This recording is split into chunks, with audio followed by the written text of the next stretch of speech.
What's up, everyone, and welcome to Outside Interference with me, the RRBG. And today I'm being joined by the most powerful comic book writer that I know, Mr. Michael Kingston. How you doing, brother? Doing good, doing good. Just it's a busy time of the year gearing up for New York Comic Con. We Oh, got some yeah. books coming out, stores, Kickstarter about to be launched. So it's pretty hectic. A lot of How, wrangling to be done. how do you do it? How do you have time for all this madness? Every time I look at your Facebook, you're somewhere else in a different city, different con. Busy man, busy man. I don't sleep much. I mean, on top of it, a lot of people don't realize, but like I still work a full-time job and I haven't had a Jeez. day off from work since April of 2023. So I've worked every consecutive day since then. Fuck. But I work remotely, so it allows me to you know, it allows me to do it wherever.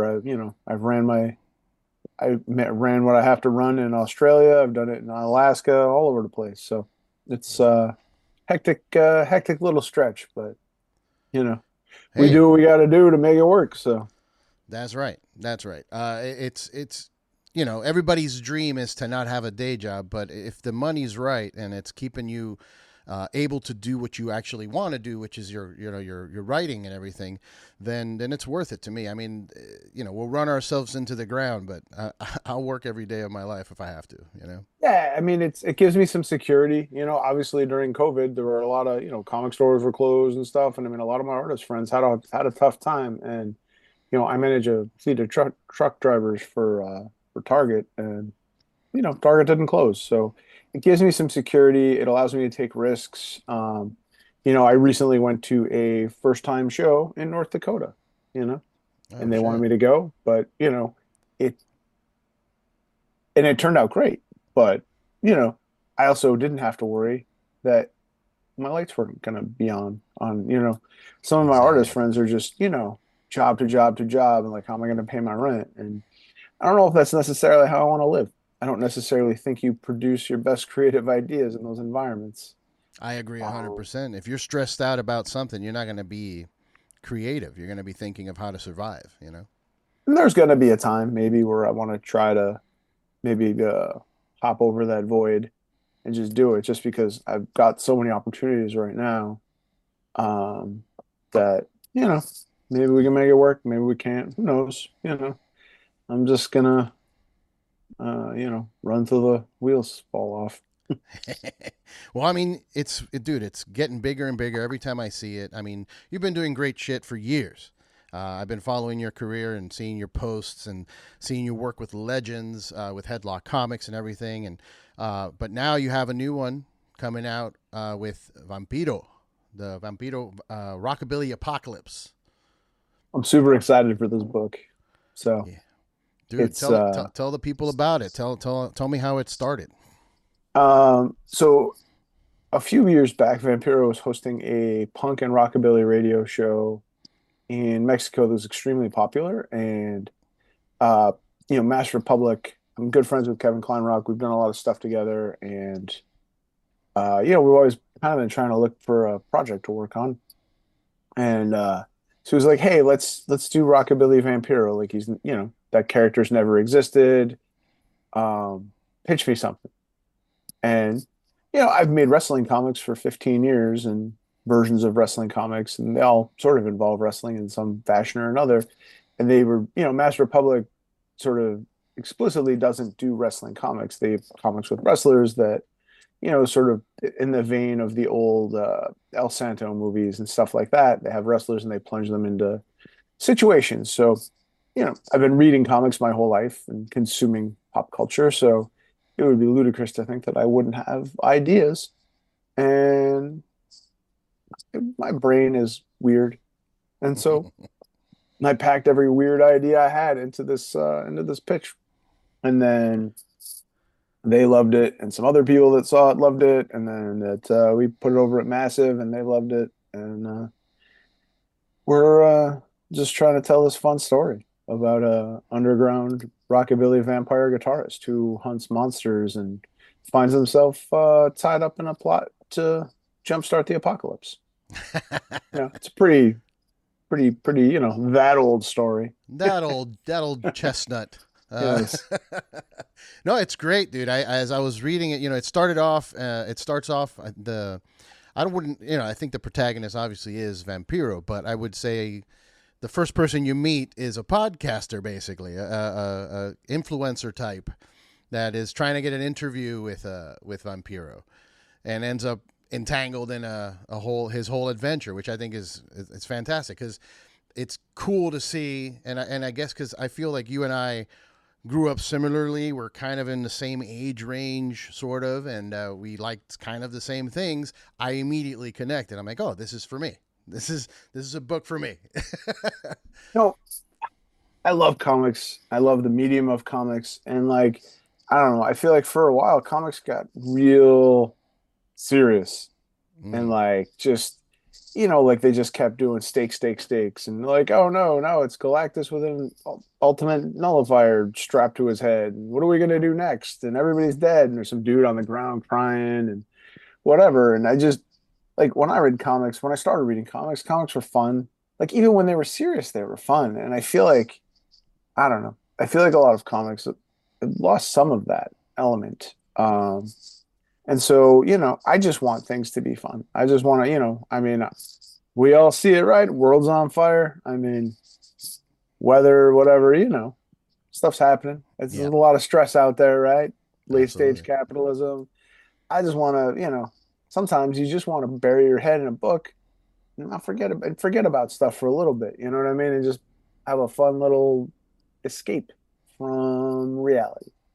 Yeah, And some people just like to lean on the reality button until they go crazy. But yeah, that's not what I want to do. I just want to.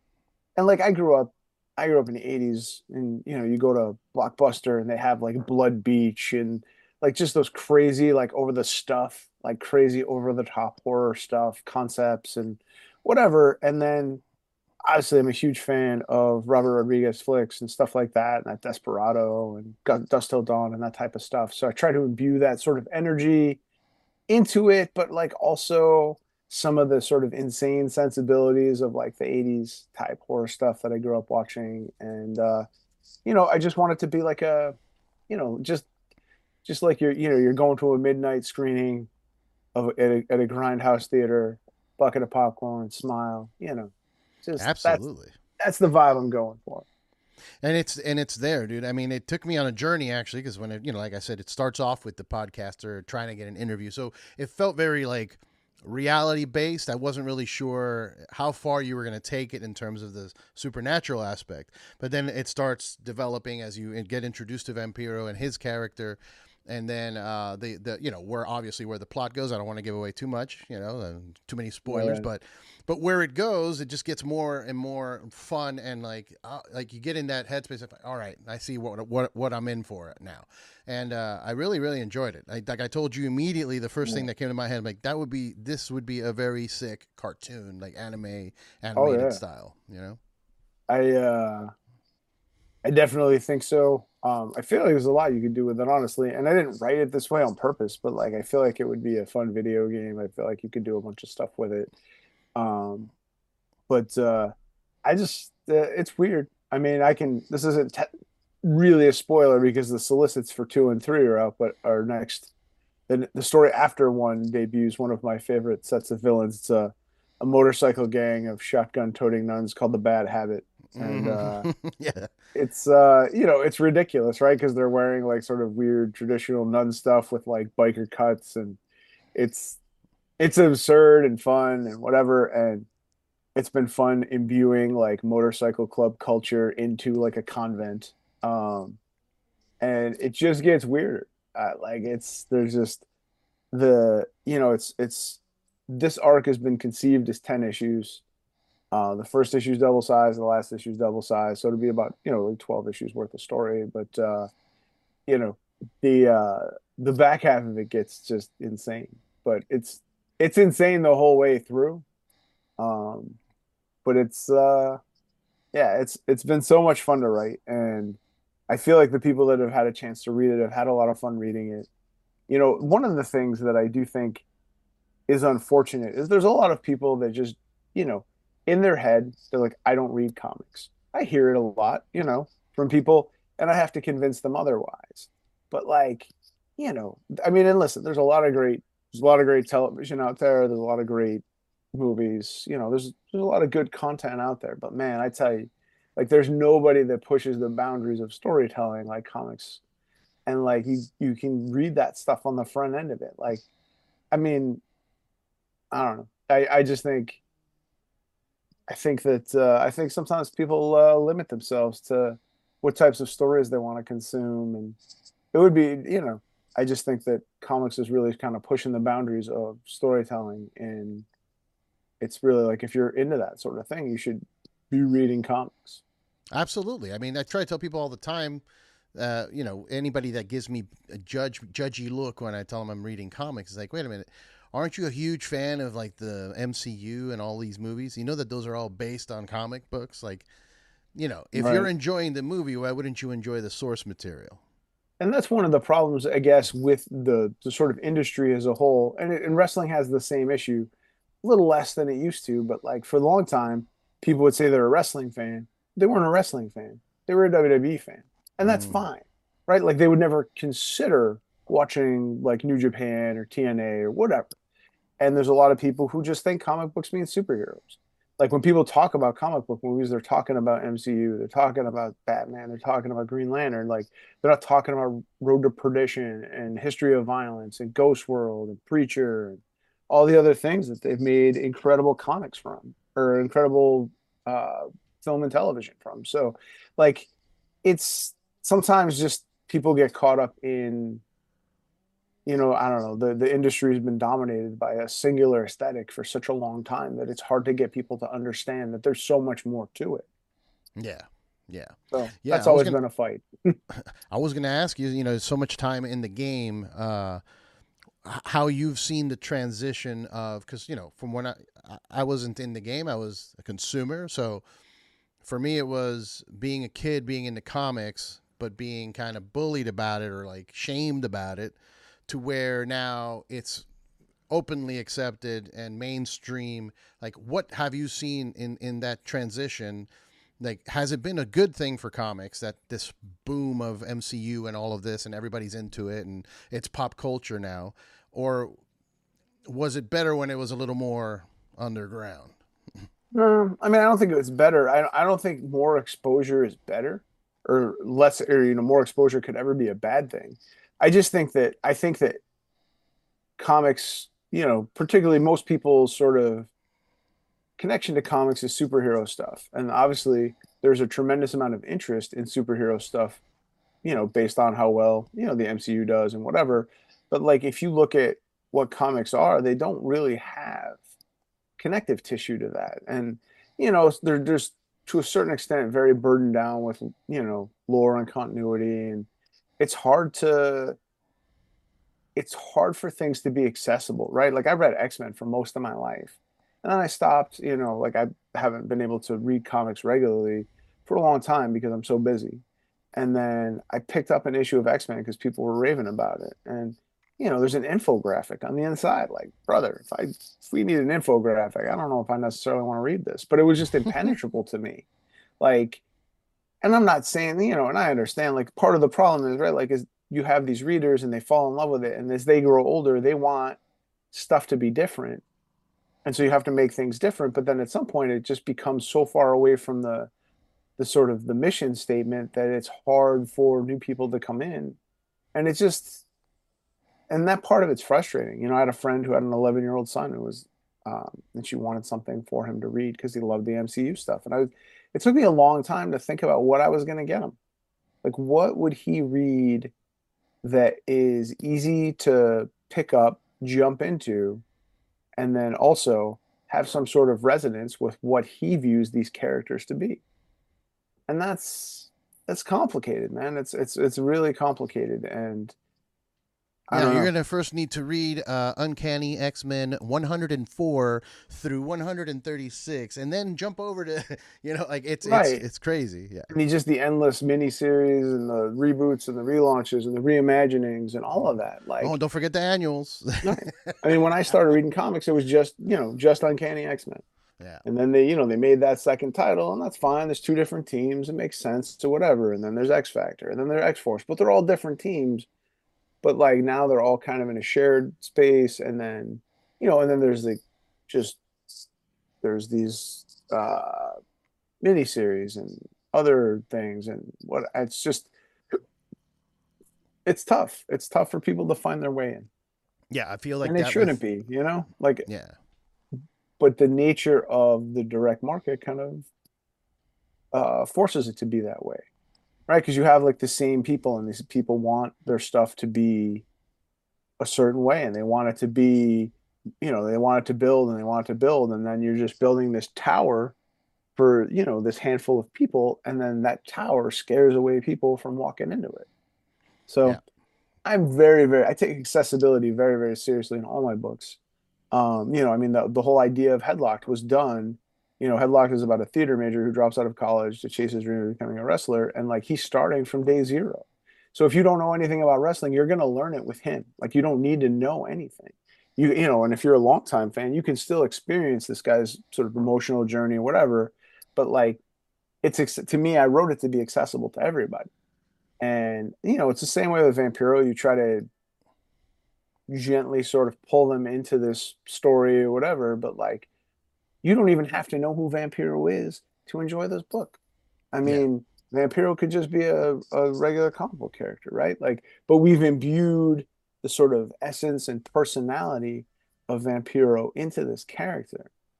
And I mean, he's very much a rock star, just walking around, just like a normal dude. Like he's very much got that sort of vibe. So I mean, presenting him in that sort of scenario was cake. It's just spending a little time with him, kind of talking to him, and then just building a character that fits who he is. Yeah. But you don't have to know that. Yeah, no, you did a tremendous job, dude. It's very well, like I said, pacing is great because like you start with one idea and it just starts developing.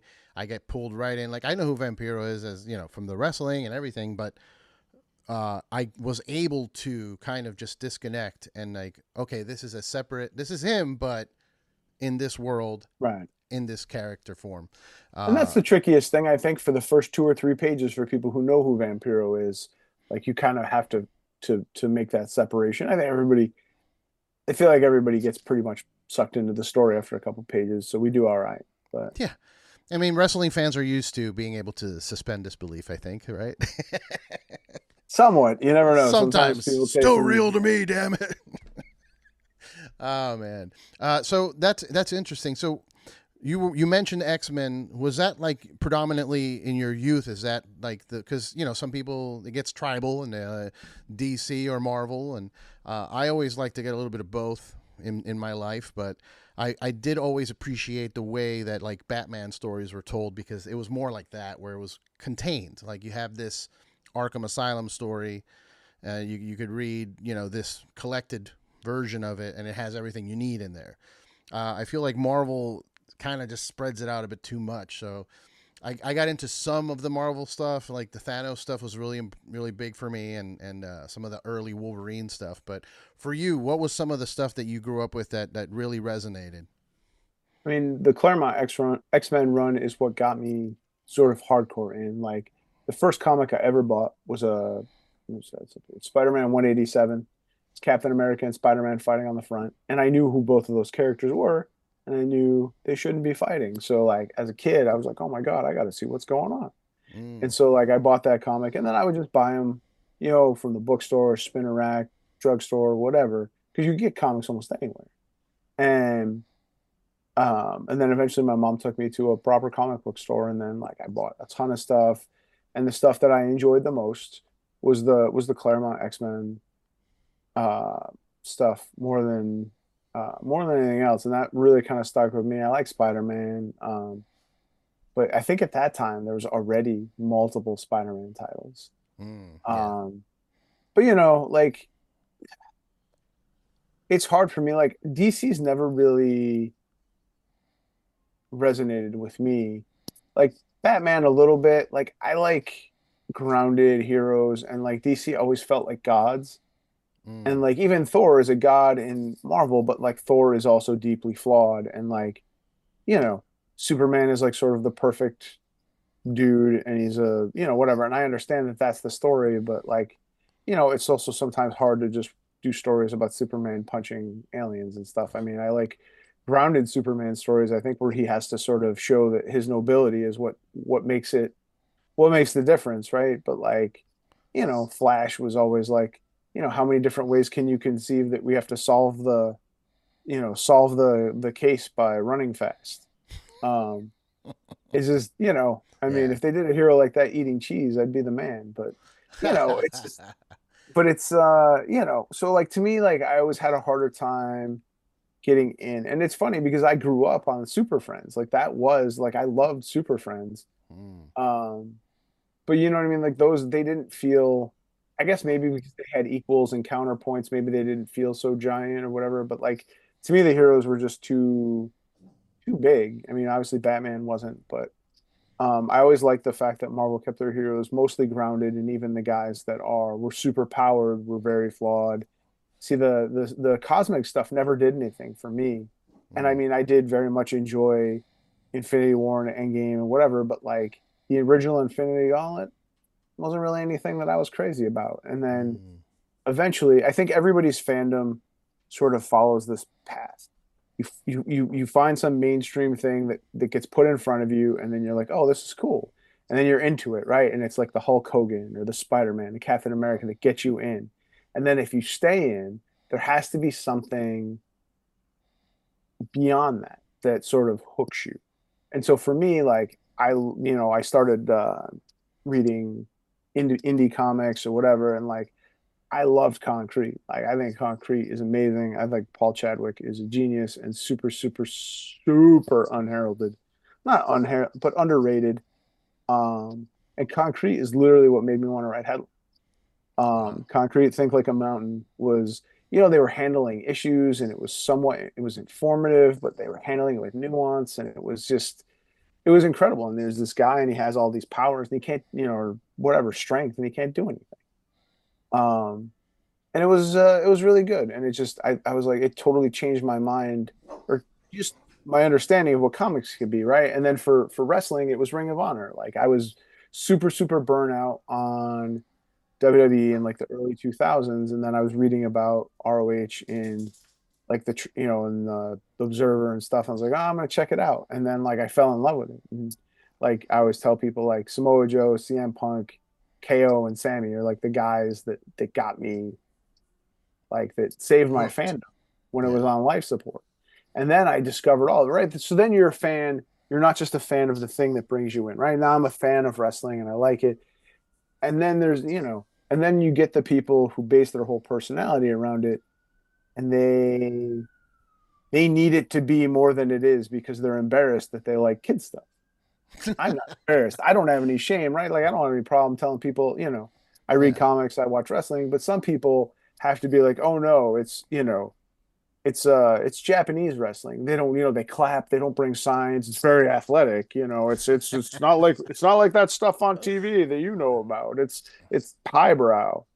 And Yeah. then, and then later on, I think as you get older, all that stuff kind of falls away and you come back to what you loved about it in the first place when you don't necessarily care about people's opinions. Um, and that's kind of what I would, that's sort of the journey. But like, so, the combination of hitting, Concrete and ROH and like Preacher and Transmetropolitan, like just blew my mind. And then I was like, shit, nobody's ever made good wrestling comics. About time somebody should make something. And then, you know, that set me off on my path. Yeah, man. That's awesome. I feel the same way in terms of that arc that you told right now. Like that's how it is. That's how fandom works. It's wow.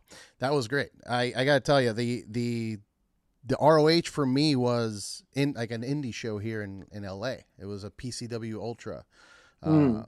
Because I grew up, WWE, all the as a young kid, and then I had that time period in my 20s where liking wrestling wasn't cool, so I had to go chase after girls and go be in a band and all that stuff. And then eventually getting old enough, someone took me to a local indie show. That was at PCW Ultra. And I remember thinking, I remember liking wrestling. And then I saw that. I'm like, what the fuck? This is a whole other thing. Like what I've been watching on television is just a television product. What I'm watching now is a punk show. You know what I mean? And it felt so different energy, different performances, and it didn't matter about like, you know, cutting a promo or someone's getting hit with a fucking 2x4 by a car somewhere. Like, no, it was what's happening there in front of me. And it really just, it got me hooked into wrestling. When I watch all of it. And and there's value in all of it, right? Yeah. I mean, that's the thing, right? Like I'm a character and story guy first. So to me, like WWE right now is perfect. Like I feel like they're hitting their stories. I think they're developing characters. I do wish maybe they do a better job with their black talent. There's a lot of that came recently. They really seem like they've scaled back. It's weird to think that Vince McMahon was a more progressive booker of black talent than they are now.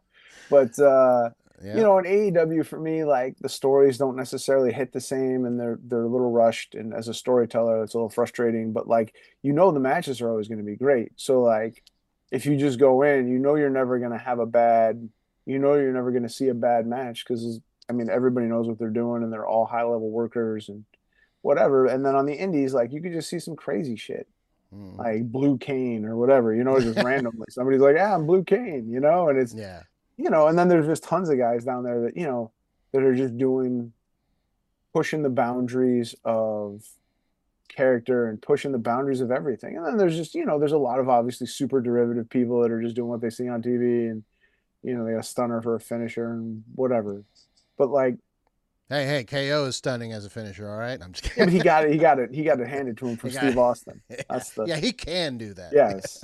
He's the only one that can. Yeah. But yeah, you know what I mean? Like it's just a lot of that. And I think that I don't know. I think there's value in everything. I think there's value watching two guys in their, you know, 10th matches, like kind of feel it out, and you can kind of you can kind of pull yourself off from the story and sort of watch them as two performers learning their craft.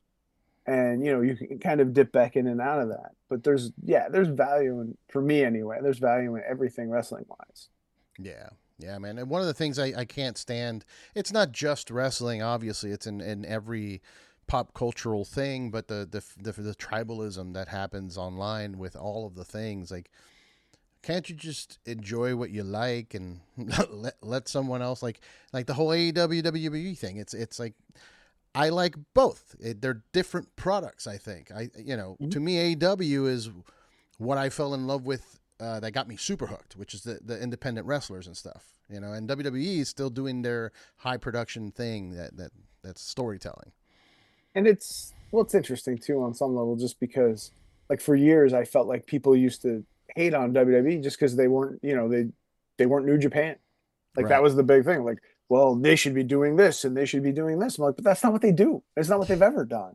Right? Like, we're not going to all of a sudden do this, you know, 45-minute, you know, Okada fest or whatever in the main event. Like, that's just not what they do.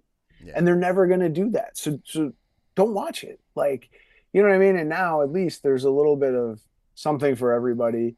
I mean, I do wish there was something that was a little more Lucha Underground oriented. Man. You know, that was, to me, that was the pinnacle. And that's, you know, that first season. And it's funny because obviously Vampyro is such a huge part of that. Like Vampyro, like the Vampyro and Pentagon, that whole thing. Like, I mean, there are moments that you remember and there's moments that you remember, right? Like, and that's, you know, they always talk about that. And that, to me, like Vampyro being the master, whatever, was that's the first thing everybody remembers about Lucha Underground. Like what an insane thing. But yeah, I love that kind of production. I miss it, man. I miss it a lot. I wish they would bring it back, revamp it, you know. Tony Khan's got money, go get going. Come on. I don't think I want to see a Tony Khan version of, I mean, I'm be honest with you, I don't particularly care for the Tony Khan version of Ring of Honor. And no disrespect. It's just I think it's It's NXT. positioning matters in wrestling, and as much as people say wins and losses don't matter, they do matter. And like when you're positioned as the secondary brand, and because they did it to themselves too when they would like they would call out people for just being on AEW Dark and on promos, and they do it now with like, oh, you're a TNA wrestler. Like the minute you make something feel like a less than, like it is. Mm. And positioning matters a ton. Like sometimes you give a guy a belt, but he's still not the focal point of your company, and then it's not going to be a hot title reign for that guy. So it's I don't know. It's tough. It's sometimes people don't think about that stuff, but like ROH is the secondary brand. And I think it would be all right if the talent never mixed and you just had an ROH brand and it was booked maybe by somebody else just for a different flavor or whatever. But I it's tough for me just because ROH is near and dear to me. Like that's the thing that saved my fandom, and also also it was my sweet spot for wrestling fans for a long time because I would set up at ROH shows and I would always do really, really well because those were the people that you knew liked wrestling, but were also okay with things beyond just WWE. So, and that's the one like AEW basically took that sort of indie style and then made it mainstream or whatever and marketed it, which kind of made things tough on the indies for a minute. But I do think that now there's some very smart promoters that are doing incredible work that just don't get credit. Um, like the wrestling media is so very, very focused on very specific things, but like the CCW down in Florida, like they don't Hmm. really use big names or whatever. They're selling out shows left and right. I mean, they sold out a show in Florida and Tennessee on the same night, which is incredible for an indie. Yeah, Um, I'm actually well, gonna go to one of their shows Saturday next week. oh, I'll be in awesome. Miami and I'm doing their bash at the Brew because my Yeah. good friend Domino is like their champ out there. So he's an old beer homie of mine that has Right. become a wrestler. I'm like, fuck yeah, dude. And they just took their characters and they just built storylines and just, they sold to the fans. It's like a true territory, right? And there's Mid-Atlantic Wrestling in the Virginia area, whatever. It's the same thing. Limitless up in Maine, right? Like the super indies kind of dead. Like for a long time, it was just the same handful of people just going around in shows and just doing different versions of the same matches and whatever. But now, like people are sort of building little territories again, and I think it's super super cool to see it, like to see these people drawn, you know 800, 900, 1,000 people, and you don't talk about it, but then like, and whatever, not to be a dick, but I mean they never shut up about Evolve for years, and Evolve never drew more than like 200 people, Mm, right? Like, I yeah. mean, and it's a very different presentation. But for years, I mean, Hood Slam was selling out that theater in San Francisco or Oakland or whatever. They were drawing tons of fans. They were probably the biggest indie consistently, just and just never heard about it. So it's interesting. I just sometimes the way things get covered and the way things get pushed, but there's tons of people out there that are just doing incredible stuff. And then there's indie people that people have never heard of that are out there just they're filming videos and building characters, and there's Eric Academia or whatever does like a My Hero Academia gimmick with her dad who is a wrestler, and like they're making videos every week and doing hardcore character stuff, and like it's so cool. It's so cool to see, like, because we went through that generation of 1,000 guys in black boots and black trunks doing head drops and chops and strikes and whatever. And to me, this wasn't. This is after a while that shit becomes boring. It's white noise. But Mm, like character stuff always kills. I mean, Effie's been doing incredible character stuff for years. yeah. Um, so Danhausen as well. Like they just, and those are the guys that I think brought that to the forefront. um, to the point that now you've seen, like you saw sort of, I mean, NXT for like it started out kind of hot and then it kind of just to me just turned into, 1,000 dudes looking at their hands at, the 14th two count in the match. And like the problem is if everything's great, then nothing's great, right? Like things have to be ebb and flow, Mm. whatever. But yeah, Nah, I just think that there's a ton of people doing incredible stuff in wrestling that are, that just aren't going to get the credit, but you know that they're going to eventually, like they're gonna figure it out. Yeah, I So mean, like that's what happened with Joe Henry, right? I mean, I had no idea who he was. I wasn't following, but it's just funny to see someone like explode onto the scene, and then all these videos start popping up of like, oh, look at him, he's been working for 20 sure. years. You know what I mean? Also a different country, which is a little bit Yeah, understandable, I think. yeah, But yeah. yeah, I mean, I was super into British wrestling for a minute back when everybody kind of was, and Progress was hot, and the the Mustache Mountain or whatever, and Oh yeah, the South Pacific Power Trip, and it's funny how it's all just kind of gone, right? Like, I mean, Pete Dunne is obviously still doing whatever, and Tyler Bates kind of in and out, and I think Trent's in TNA maybe, but I you think I know, saw Trent. Wasn't he in AEW for a minute? Like he did a couple. I think he did one or two things, and people complained, even though his kind of stuff is real, whatever. But Yeah, I feel bad for him, But yeah, I mean, they had incredible charisma, and like Progress for a minute was like some of my favorite stuff. They were doing some great stuff, but then like NXT Europe kind of killed all that, and mm-hmm, mm-hmm. like 2016, between 2016 and 2018, they really kind of dismantled. Like the indie scene was so white hot, and then they just kind of dismantled everything. So Yeah.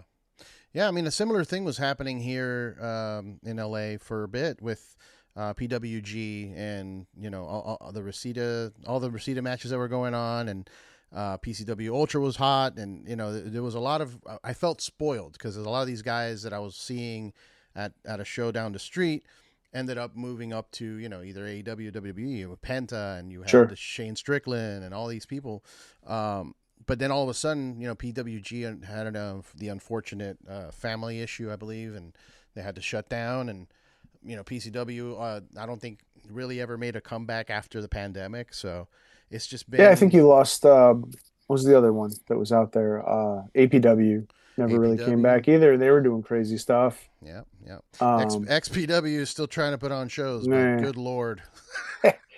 But I mean, honestly, like I don't even know if like I don't know if PWG could exist right now. I mean, you need a preponderance of guys that are under contract to carry that. There's just not as many like super indie workers that there used to be, right? Like, I mean, there's only one speedball, right? I mean, Right. Yeah. Yeah. but it'd be tough. I mean, you'd have to be able to pull a lot of contracted workers, and they start getting hurt on those shows or something. People are gonna get pissed. Yeah. Yeah. Oh, I mean, well, I think what LA needs right now is like a new, like what you were saying, like a territory, like what CCW is doing.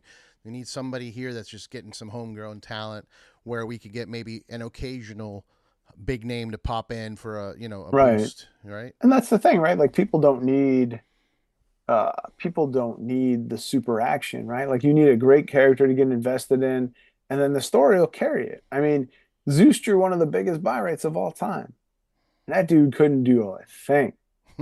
I mean, Yeah. it's a lot of it is just wrestling is built on hype and story and spectacle, you know what I mean? And the matches have to deliver, but again, like I mean, I remember 1995 was like a dark year for wrestling. And I remember, they had Men on a Mission against somebody, and like Mo did a moonsault, and everybody flipped out. Like, this is the greatest thing ever. This match is insane. We're going to give this 4 stars or whatever. Just because, Mo did a moonsault. You weren't expecting it. Now, like, if you look at the caliber of matches that you don't even remember, like, I Right. obviously vividly remember Mo doing a moonsault because that was a big deal. But now, I mean, Top Flight does incredible stuff, but I can't tell you that I remember any of their matches, You know what's right? Like it's unfortunate? just My memory or the first thing that comes to my mind with Top Flight is that dude breaking his foot with a sure. spot with Penta through those And that tables. and that was a moment, right? Like Yeah, but it's not that a was a good moment. moment. No, no, but I mean, you know what I mean? Like that's what people remember though. That was a moment versus, whatever. And that's what and it's hard. It's very easy. Like people always take the wrong thing from wrestlers, right? Like everybody grew up in the 80s and Hogan and Flair, right? Hogan and Flair, Hogan and Flair. And like, so everybody saw Hogan and then just started lifting weights.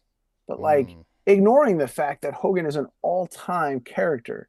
And Ric Flair's an all-time character. And then people watch Flair matches and we're like, well, I'll just do 40 near falls. And like they took the wrong lessons. Like the 40 near falls works for Flair because it's who Flair was, right? Like you wanted him to get beat. And you know what I mean? Like Hogan, if you have muscles without Hogan's charisma, right? You just have the Warlord, right? Like, I mean, if Right. it's just muscles, the Warlord would have been the biggest star in the business. That's I true. mean, but like people just take the wrong lessons from stuff sometimes and they're like, oh, I'm going to do this thing, right? Like, um, like Shinsuke Nakamura is basically, he's inspired by Michael Jackson. Inspired. But like, then you got, Patrick Clark wrestling in Prince cosplay. There's a Right. difference, right? Like, and that's the trick. Like it's so much easier to just be like, oh, I'm gonna kick out of 1,000 things, or it's easy to follow a gym routine or take steroids or whatever you got to do to get a body, but it's a lot harder to build an original, compelling character that relates to people. So, Yeah. I mean, Yeah. that's the thing. But you can do it. I mean, and then once people are in it, they're in it, man. Like it's it's interesting that I don't know. It's interesting to see it done, and I just think there's a million facets of wrestling that fascinate me every day. Yeah, yeah. Because I mean, I'm open to letting everything happen. Like I want there to be the crazy spot fests because they are entertaining, sporadically. Like if it's every match, it gets boring. But if you go to a local show and you're getting like a spot fest, and then there's like a catch wrestling, and then there's like a death match, you get into spices, different Right. varieties. It's the Uh, bento box, right? Like that's what you right. want.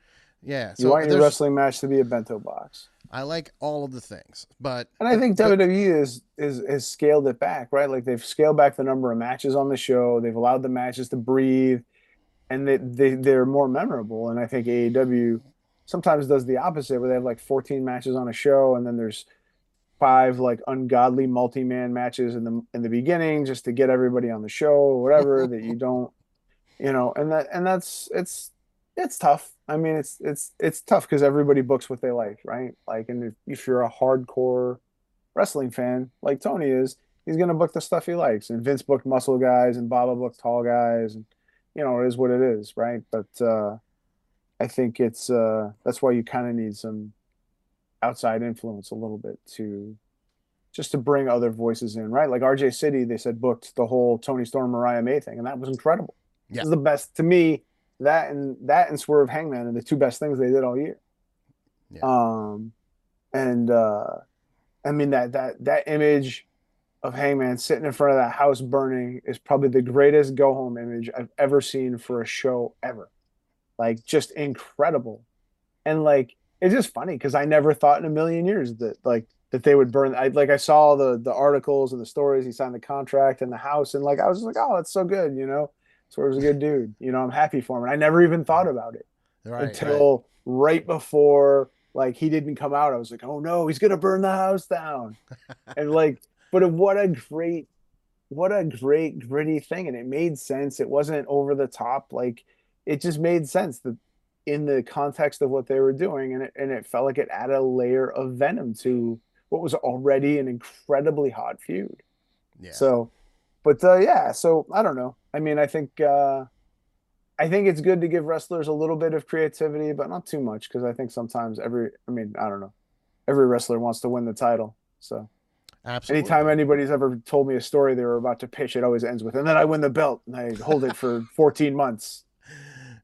So Yeah, boys got to get their shit in. But it's true. I think if you're a good performer, if you're a good worker, then that's what you should be focusing on. You should obviously have input into your character and who you are because it is who you are. But you should have someone there to help elevate and write a story with you, and I think use everybody needs an editor, right? yeah, Like, I think it's the difference between Cody and AEW and Cody and WWE. Right yeah, now, he's the biggest selling babyface in the country because there's somebody that can say, you can't say that. yeah, You know what I mean? Like, he wanted to beat everybody and he's solving racism and whatever. You know what I mean? Like that, somebody would have told him, you can't do that promo that kind of sunk him for a long time. yeah. And, I think sometimes people have an idea of what they want to be, but maybe that's not what they are. Right. And Mm. I think Mercedes is going through that a little bit right now. I Yeah. don't necessarily think that I think she's doing what she wants, but I don't necessarily think it's connecting how she wants it to connect. Whereas Sasha Banks obviously connected to a ton of people. Go Yeah. say something bad about her on Twitter and see what happens. Yeah. Yeah. um, but yeah, so I just think that yeah, I think people need an editor a little bit to, and that was it, right? Like Vince Russo wrote, was a big part of the Attitude Era. And then he Hmm. lost his editor, and then midgets were beating off in trash cans. And like, Yeah. you know, everybody kind of needs some guardrails, right? Like nobody's perfect. So I mean, I don't know. that I've always felt myself whenever I was creating that when I opened it up to collaboration, I always felt better. Like things were making more sense. Like because you can get lost in your own head real easily. You And think one thing, but that yeah, go, takes humility too. And yeah, a lot of creators don't have that because I think on some level you have to have an ego to think that anybody's going to care about you, right? Like a little right, bit of an ego to think anybody's going to care about what you have to say or what you're going to have to do. And then, you know, I mean, some people have just gotten places by this sort of unwavering belief in themselves. But, sometimes that can go wrong. But like collaboration is tough. I mean, particularly as a writer, because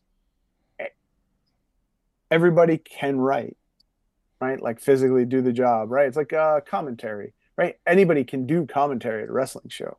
yeah, Not a lot of people can do it good, right? So all you got to do is talk your way into it, and you can do it, And that's the same thing with writing. Like there's a ton of sociopaths that make their way up the ladder because they will not be denied, but maybe they're not the best writer for the thing. So yeah, so yeah, I think to be able to be open to collaboration is definitely takes some humility, it takes some understanding of, in comics in particular, right? There's always the writer versus artist debate, and yeah, I always try to talk to my or artists about what they like to draw, what they don't like to draw, like. Don't make them draw shit they don't want to draw because they're not gonna be happy about it. They're not gonna give you their best work. Like we do those Norman Rockwell covers for Headlock because Jerry loves Norman Rockwell. Wrestling is Jerry's job, right? Like, and he did it for 40 some odd years, every day of his life. So he likes comics, he likes art. So I'm like, let's do these Rockwell covers. And he, killed him dead. So I think that, if yeah, I think collaboration makes everything better as long as you're both in the right sort of headspace for it. absolutely. So who now? You got the Vampiro book coming, and like you said, this is 10 issue arc. But if you were to look forward, look ahead, and do kind of like manifestation, put it in the universe. Who would you want to work with next? Who Oh would you no, I want to still write? want to. I want to write Vampiro. Like I want to do arcs of Vampiro. Like the cool thing about Vampiro being a vampire is he's immortal, right? So we can do stories in the future. We can do stories in the past. Like, I mean, what's a 1955 Pontiac Bonneville look like in 2078? You know what I mean, or whatever. Yeah, And the cool thing is that Vamp is super into like weird occult stuff and whatever, like aliens and all that. So like, you know, just to sit down with him and just rap a little bit. Like he's got some funky ideas. So like I kind of in my brain, like after we're done with this arc, I kind of envision it maybe like sort of a grindhouse planetary, right? Like we're going around to these different places and just getting pulled into like weird adventures and maybe less sci-fi, but like maybe more like horror and whatever, some biblical stuff or whatever, but like I feel like maybe that's a thing that we could do if the right stories emerge. But yeah, nice. I mean, I want to write Vamp for a while. I mean, these 10 issues for sure, and then who knows after that. But I mean, he's already put weird ideas in my head that I've never that I never would have imagined in a million years. So I think yeah, I think and Napalm, perfect artist for it. Jacob Baskel is my longest collaborator. Like he's lettered and designed all my headlock stuff. He's bringing so much energy to the page with his letters and sound effects and whatever. Like we're really kind of. I feel like now, like I'm writing issue 5. I think Napalm is drawing issue 3, and I feel like we're really kind of just hitting on all cylinders right now. And I really just want people I really want people to come for the ride with us, you know? Hell yeah, man. The art, it looks great. Like that's one big thing for me when I see a comic book on the shelf, and I'm like, all right, the cover's interesting. Let me see what it is, and I open it, and it doesn't represent really what I saw on the cover or anything like that. Like this Right. feels like it's a good representation of everything that you're trying to build here, and the art looks clean and professional, and I mean, it's awesome. And then our next series that we're working on is coming out through Kickstarter. It'll just be like a regular Headlock Comics thing, but it's called Friday Night Bigfoot. It's about a promoter in Portland in 1985 who trains Bigfoot to wrestle to help his family-owned promotion stave off the big sort of big corporate national company that's trying to push them out. We get Bigfoot hooked on coke pretty early because it's the 80s, and it's uh, it's super super fun. Like co-created that concept with Gangrel, and Nice. we've got some cool we've got cool merch for it. We've got cool covers for it. And Tony Gregori's drawing it, who's currently doing Rick and Morty for IDW. Nice. And That's going to be a lot of fun too. Like that's a fun little deal. So Is Bigfoot open? Like, is that, like, is there any, like, do you have to get permission to write about Bigfoot? I don't know. I Like didn't. this. Oh. So I'm just wondering, like, is there, like, is it a thing that I somebody owns that, you I need to don't get think you can own it. licensing? I don't think so. I think as it's a legend or whatever. I don't know. Yeah. I can't imagine somebody would be, unless like, you know, Tiberius Bigfoot the third shows up with like a pipe and a suit and a monocle and is like, oh yeah, no, we own the Bigfoot estate here. So, Yeah. which You now know, just kind of gave me an idea. I was going to say, talking about characters like that, like a Bigfoot, you're from New York? Yes. So the Jersey Devil is one that Yes. I don't see enough of. I'm from New Right. Jersey, and yeah, we've heard the tales, and we've got the hockey team, but like, there's not a lot of Jersey Devil shit out there. Like that's an Yeah. I interesting mean, concept. one of the things that I've been thinking about doing is like, well, I got this Bigfoot book. Maybe I'll start going to like Bigfoot festivals to sell it and stuff like that. And who knows where that takes me, like, The cryptid I mean, fests. Yeah. one of the coolest things about this, right, is that I just make comics in my bedroom, right? This room right here, this computer is where, I write all my shit. The next room over is where I mail everything. It's all just here.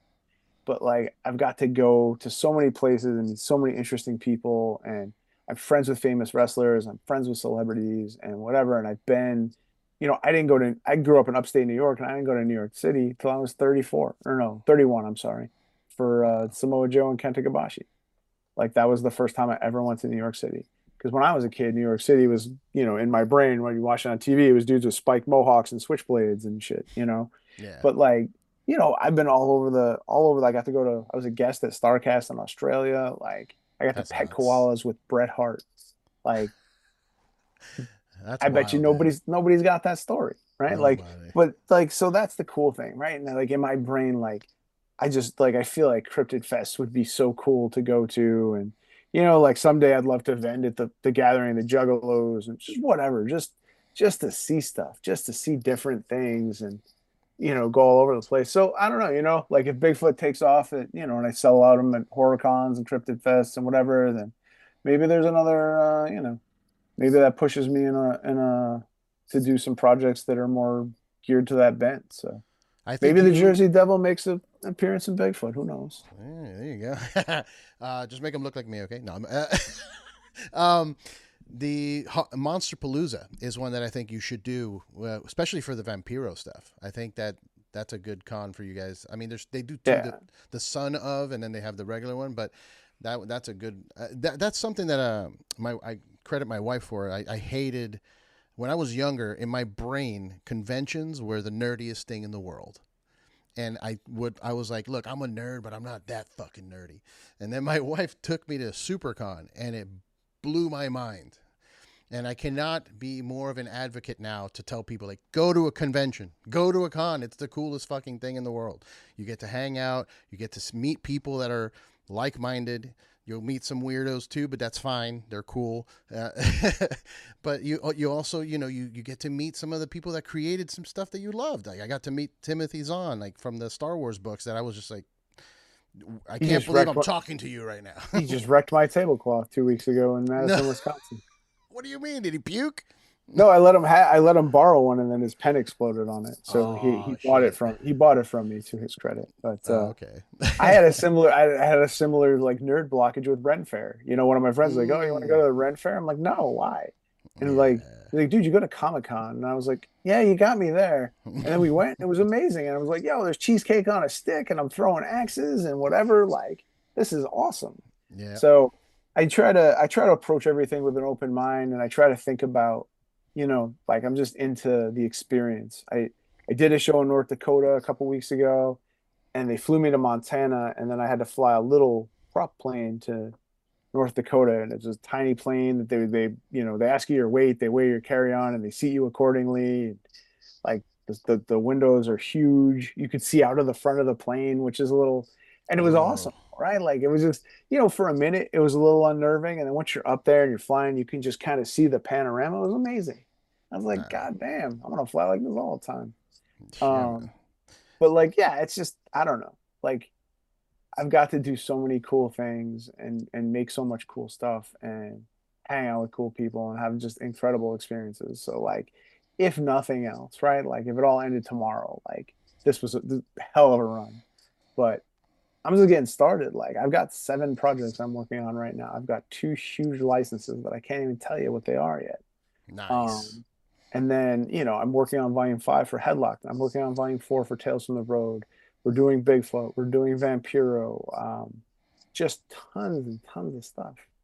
Um, so it's Well, it's cool, man. I know that, there's a lot of people who know who we are. There's a lot of people who don't know who we are, which always kind of, been around a long time. But, if you're not looking, you can miss us. So I'm kind of gonna try to come out swinging, and sort of the end of this year, beginning of next year, and kind of show people, what we're made of, and try to make some noise, and just make some more stuff, man. I got a million story ideas in my head that still haven't come out. So I'm excited for you, man. It seems to be growing and growing, and eventually, hopefully, that the day will come where you don't have that day job and you can just do this for all day. You don't have to worry about anything else, and that's the dream. And I think you're definitely not just on the way, but you're more than halfway there. So I'm very happy for you, dude. And this, like I said, this book is fantastic. When is it? The exact release date for it? October 16th, it comes out the Wednesday before New York Comic Con. You can pre-order it at your store. I would highly recommend it because I kind of think we might, you know, it's tricky, right? Because I haven't sold anything through stores in forever, and now we're selling this thing through stores, and I don't have my customer base is geared towards the direct to consumer, and our store is going to take a chance. Like a lot of stores don't know who I am, right? So are they taking a chance on me? There's a lot of reasons why it might get under ordered. So I mean, obviously, I know that people have ordered them, but you should secure your copy now. And then we've already got solicits out for 2 and 3. You can go to Preview's website. You can go to the Massive Publishing site. We've got links up for it, and get them. Just get your copies, man. The covers for number 2 and 3 are amazing. We have Raphael Galore, who used to paint fantasy covers for Lucha mags. There's actually Galore and Pegaso, and we have them sort of alternating. So Galore did the first 2. Pegaso's doing 3 and 4. Galore's back on 5. Um, just incredible stuff. So you're really, I mean, the covers alone, obviously, the first issue is 48 pages and it's $5, so you can't go wrong. But yeah, man, come take the ride with me. It's gonna be fun, and I think you guys are gonna love it. If you like Dust Till Dawn, like if you like Dust Till Dawn, you'll love this. You'll love this story. Yes, I But even concur. just if you like Robert Rodriguez movies, if you like Vampyro, if you like rockabilly stuff, whatever. There's a little bit of something for everybody. So I think come check it out. And it's not wrestling related. It's No, it has a character from wrestling, but some people might get it confused because you've written for Headlocked, and the sure. wrestling. There's a wrestler involved. It's not about wrestling. So even if you're not a fan of wrestling, this is something you can enjoy. I mean, I we may do a wrestling arc though one time. Sure, Not yeah, not not in this 10, but eventually we could do. I feel like there's something we could do there that might be fun. but we'll Absolutely. see. You got to touch on, on the source material of the character. So, Yes, yes. so okay, what would be the best way for you? Like, what's more beneficial for you in terms of people picking it up? Do they go to the stores? Is the best option? You think? I mean, the stores help because that's how everything is judged. Ultimately, I mean, I probably make less money that way, but I think it's more prestigious, I Okay. guess, because then, once the stores talk and they're like, hey, this is moving for me, and then people order more and whatever, and then it kind of train keeps rolling. So it's it's probably better for people to get it through stores, but at the end of the day, I just want people to read it. So, Hell yeah. I mean, we're gonna make money, I mean, if we make enough money, just people buying it direct and to keep the series going, and that's fine too. You know what I mean? Like I just want to keep writing it. So Hell yeah. I'll put all the details down below. And what's a good where do you want people to follow you? What's the best social media for you? any of it really is fine. It's all me. Headlocked comic. It's one word. It's our web store. It's Facebook, Twitter, Instagram, TikTok, whatever. I mean, we're always posting, posting everything. So just hit me up. I mean, hit me up on all of them if you want, because that's cool too. But I promise I won't blow up your feed. Hell yeah, man. Well, Mike, thanks again for the time. Yeah, Appreciate you sitting down with me. And please, everyone watching, go check it out. I read the book. I loved it. I highly recommend it. I can't wait to own a physical copy. So thanks again for joining me, dude. And we'll see you next time. awesome. Thank you so much.